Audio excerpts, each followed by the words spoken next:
So ayon nga po sa rumors na galing sa trusted source natin mga boss, ang pinakaantay natin na bakbakan sa pagitan ng WBA lightweight champion Gervonta Tank Davis kalaban itong si Shakur Stevenson mangyayari daw mga idol sa September, ang buwan kung saan din maglalaban si Manny Pacquiao at Mayweather Jr. At ang pagbabalik ni Canelo sa bakbakan, well talagang isang magandang balita to mga boss para sa ating mga casual boxing fans na makita ang laban ng dalawa sa pinakatalented na fighters sa ngayong generation. Pero gayon pa man mga idol, duda pa rin tayo dito kay Tank Davis kung makakasaba ang laban nito kay Shakur dahil sa pagkilala natin mga idol kay Davis Boy, hindi ito sasabak sa laban na hindi ito 100% kondisyon. Pwede mga idol kung kumuha muna ito ng tune-up fight bago ang laban nito kay Shakur. Pero sa nangyayari ngayon kay Tank Davis mga boss, kailangan talaga nito ng malaking pera at isa ang laban kay Shakur para pumaldo talaga si Tank Davis na malaki. Tanggal talaga ang problema sa pera ni Tank Davis kapag naglaban sila ni Shakur.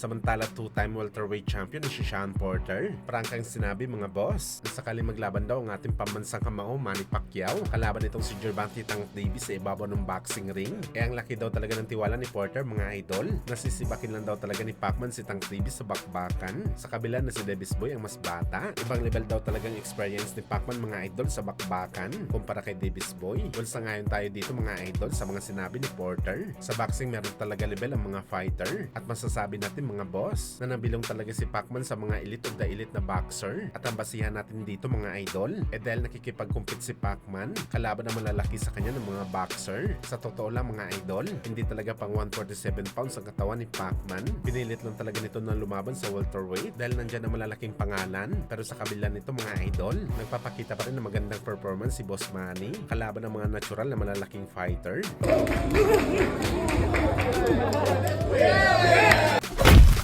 Sa kabilang banda naman mga idol, matapos nga po lumapag si Junto Nakatani sa Japan galing sa kanyang training camp sa Amerika para sa laban nito kay Naoya Inoue sa May 2, kung saan mga idol, sa naging panayam ni Junto Boy sa mga Japanese boxing media, sinabi nito mga idol na sa laban nito sa Japanese Monster, siguradong papagapangin daw nito si Inoue sa laban nila kagaya sa ginawa ng sparring mate ni Nakatani na si Ramon Cardenas sa naging laban nito sa Japanese Monster. Well, isang sulit na banta talaga to mga idol ang binitawan ni Junto Boy at kagaya sa mga sinabi natin mga idol, meron talaga armas si Nakatani para pabagsakin si Inoue sa bakbakan, lalo na ang nakakatakot na left hook nito mga idol, ang suntok na 2 beses na nagpabagsak kay Inoue sa ibabaw ng lona. Kaya abangan natin to mga boss. Sabi pa nga ni Bam Rodriguez mga idol, kung sino daw ang unang makalanding ng sulit na suntok, siya daw ang mananalo sa bakbakan ni Nakatani at Inoue.